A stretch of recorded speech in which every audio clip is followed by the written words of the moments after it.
కిర్గిస్తాన్లోని ఇజ్జిక్-కుల్ lake అడుగున దాగి ఉన్న పురాతన నగరం ప్రపంచ దృష్టిని ఆకర్షిస్తోంది.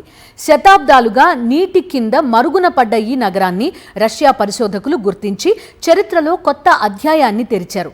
ఈ నగరం చోర్ ఇగిర్గా గుర్తింపు పొందింది. ఇది సిల్క్ రూట్లో కీలక వాణిజ్య కేంద్రంగా ఉండేది. చైనా నుంచి పశ్చిమ దేశాలకు వెళ్లే వ్యాపారులకు ఇది ముఖ్య మజిలీగా ఉపయోగపడింది.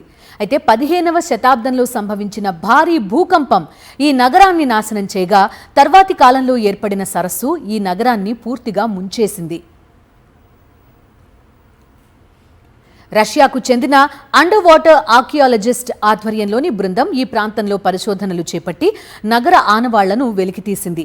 నీటి అడుగున ఇటుకలతో నిర్మించిన భవనాలు, రాతి దూలాలతో కట్టడాలు, సిరమిక్ కళాఖండాలు వెలుగులోకొచ్చాయి. అలాగే తుర్కయే రాజవంశీకుల ప్రభావం, ఇస్లామిక్ పాలన ఆనవాళ్లు కూడా కనిపించాయి.